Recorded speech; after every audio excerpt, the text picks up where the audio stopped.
Secondary loop. Secondary loop. Hot water is injected into the secondary loop.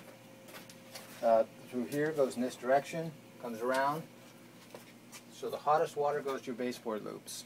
Okay. This circulator handles both first floor and second floor. And those are labeled here. What are these things? These are zone valves. They're just motorized valves that they'll open independently when the thermostat actuates those, and when they open all the way, it triggers the circulator to come on. So they're not mixing valves, they're Yeah. just opening it. Open and close. So this controls the pressure, and then these are controlling the flow. Which direction it goes, where it goes, right. Okay. This won't start until these are all the way open. Okay. Moving along, this is we call it a mixing valve. It's basically, we have another loop going on here because everything on this side of here is radiant. Mm-hmm. We don't want as high a temperature as the baseboard is. Right. So what it does is, on this side, water goes out to the radiant, comes back here, and comes right back around. So it's just a loop. And I have a valve here that's been adjusted, and I took the handle off. And this is also a valve. Mm-hmm. And so there's a sensor here that senses the water temperature going in here. I've got it set at 135 now. So it's coming back cooler, and then that makes it Right. hot as it needs Right, to. right. So it does the same thing as what this does or that, but it is an automated valve. It handles a higher temperature for all of this. Okay. So. And you know, Andy, don't fiddle with that. You can actually. No. Well, it's just a thing right here that you can turn it down or turn it up. Okay. Call me. I'll talk you through it.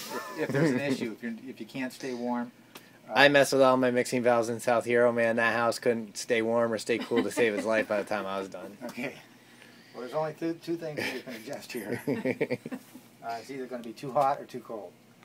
So all this don't touch does is this. changes. This is the thermostat here, Right, and then this is set to whatever I want it to be to keep this at a certain temperature. It allows, right, a certain amount of hot water. It'll Yeah. when it closes, all the water goes like this, Mhm. out and back. It's just recirculating and this eventually is cool. Closed enough that it creates enough resistance, so if this opens up, it's going to force water back to be reheated and come through. Yep.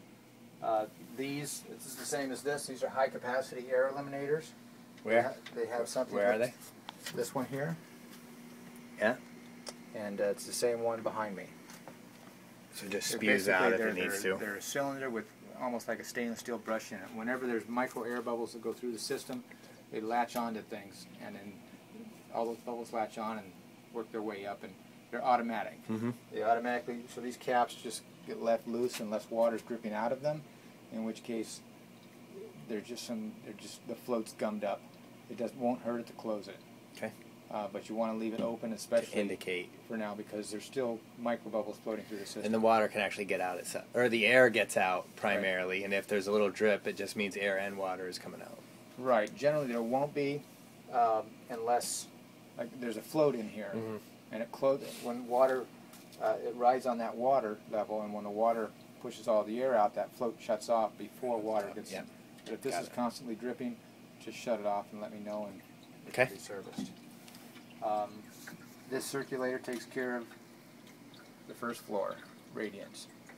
Kitchen, living room, yeah. Yeah, we've got two manifolds, just primarily because of that big beam in the middle, and we didn't want to start drilling a bunch of holes through that beam because of the load that it was carrying. So there's a manifold over there on the wall. You can see it above Yep. the tubs, and the other one is on the wall in this other room. Yep. Those are balanced at the manifold so that we're getting the proper flow through both of those. So that's why you don't see any zone valves. This comes on and distributes evenly for that whole first floor. Okay. This one with the zone valves takes care of the second floor radiant bedrooms Bedrooms. and the master bedroom. or So there's master just the suite. two zones there. Right. Master. Yep. Master, and I forgot The to make kids' a room. label for that, but it's the kids' room. Okay. And you know where those manifolds are, one in your closet, Mhm. one in her closet. This is for the basement. Mm-hmm. The basement is a cooler temperature than any of these other ones. That's why this mixing valve is here. That's just a manual mixing valve. Right, and it's set at about 100 degrees right now. 100-degree water going through the slab. Water goes out, comes back cooler, takes some of that cooler water and mixes it with the 135 or whatever that we've got in here, and then sends the rest back to be reheated. So in here, I'm taking the feed from here and here to go. Right. These numbers don't mean anything. Right. They're just a guide. They don't. No ratio. They don't relate to any temperature or anything. And that's how much is taking from here to here. How much is that combined? Two, Yeah. right? It just so happens that it works out dialed down to 2 is 100 degrees. Mm-hmm. So it'll try to maintain that 100-degree water. If this gets up for some reason down to 100 degrees, it's going to shut this off, or it's going to open up all the way and say, I need more hot water. Mm-hmm. If it's 140, it's going to close down and let more of the cooler water in. Yep. And so we've got a primary loop, secondary loop, what do you call it, a third dairy and a fourth dairy. Right. They're just sub loops. Just kind of to. So this temperature won't, this is not sitting here saying, okay, it's 80 degrees in here, or it's 65 degrees in here, start dialing the water back. It's Right. just keeping it nice Right. and constant. Right. And this will always be constant heat temperature. These will be constant based on this temperature here. Right. Right now, for example, if we take arrow to the right, and this is, again, these are just informational, tells you the supply is 111, the return is coming back at 104. The main one here. Right. Well, that's actually coming out of the boiler. Mm-hmm. It's 100 and what's the wrong one? Our set, the set temperature is 110. I'll adjust that up a little more because everything works on a curve, but the temperature outside must be, I don't know, is it 50 out? Probably 55, something like that. That's why it's so low. Right. Which is cool. This thing, it running 110 degrees, it's running over 95% efficient right now. Mm-hmm. And then when it's 20 degrees outside, what happens here? By the time it gets down to 20, it follows that curve up. As soon as the temperature drops, temperature in the boiler starts to rise to a maximum of 170. Okay. And if it's 80 out? If it's 68 out, the boiler won't come on. Except for this. The circulators will come on and move up. Right, that has priority over that. Yeah. So that's what we call warm weather shutdown. And if it's 100, or if it's 20 degrees below zero, it's maxed out at that point. When Probably. it hits 20 outside, everything's maxed, and as the temperature drops, it stays at that maximum. Okay, so as soon as 20 is that threshold, 20 and 68. Right. If we set it any lower, then the response time in the radio late. is too slow, and it creates problems. So 68 and 20 are your magic numbers, and is it gradual between those two? It's a curve. Curve, yeah. It just follows Okay. that up. Yep. So at 35, I won't see maximum. No. Cool. That's neat. But then this is still 100. Right. And this is still 100. Or this is still whatever it was. Yeah, right. So right now, this valve, the direction of this indicates whether it's wide open or that's closed. You push it down, you can turn it. Yeah. And now that I've closed it, this thing's going to sense it's cooler, and it'll start opening this. Yeah. The little increments. Yeah. That's just And the only reason, so you're still, so 100's still good here. Yeah. When it's colder out, it just means the water's going to come back colder. So it's going to lose more heat, It's which gonna means lose this has to have more power heat, to but get not it. much because it's all below grade. Well, or upstairs. Upstairs, you're right. So this is set at some temperature, right? Yeah. And when it's 65, that temperature you might not need a lot of energy to recharge it because it's Right. not losing as much. Right. But when we get to 20 degrees, we lose a lot more heat in the space, Right. which means it's coming back colder, which means I have to be putting in hotter, Right. The boiler will automatically start putting hotter water. hotter water in And- to and maintain what we know is the right temperature in the floors. Right.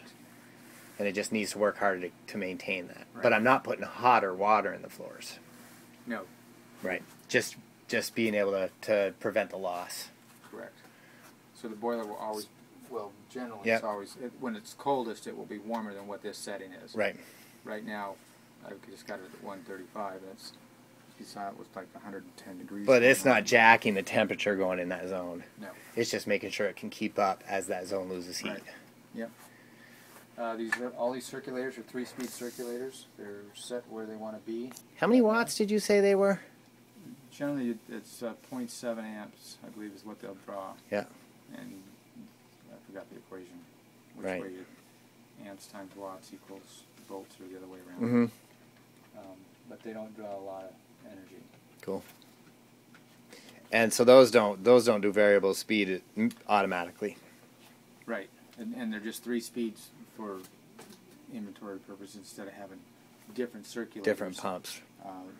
That way we can because Put the we same have- pump we in have on a every one pump of that them. has a higher head capacity to pump through the boiler Mm-hmm. than a particular zone. The living room zone has got more tubing than anywhere else, so that's a lot more resistance to it, so that's set on high. Yeah. Same exact pump for you to maintain and everything. Right. Yep. Parts. Yep. Cool. The mixing valve on the water heater is really not doing anything, Same as this one. but it's code. Code, yeah. It used to be about 5 years ago, the code came out and said all water heaters need a mixing valve and you have to run 140 degrees to kill any bacteria. Well, they rescinded that law 2 years ago, but they said you still got to keep those mixing valves on for if they an need it. anti-scald in case control fails or something. But the gauges on that and this only read accurate when water's flowing by them. Mm-hmm. So if this basement zone is not on and not calling, That this'll could show just- quiet. It'll drop to possibly ambient. Because that's just what's right here. Right. Okay. Because they're just dry. They're just dry well. Yeah. Cool. Huh. What else we need to know? It's very exciting. What's our like our warranty on everything? How long do you want it to be? I don't know. Forever. Yeah, forever and How ever. old are you? We've got 20 years on the boiler. Okay. And this is all in the literature. I left the. Did you find a manual on the floor? Anything would be here. Okay. Oh, Then I that's did because this was in a plastic packing slip type manual. I thought it was here, but it had fallen over, and I thought maybe it fell out on the floor. Mm-mm. I'll within the week I'll get that book down to you, Okay. and it'll have the manual.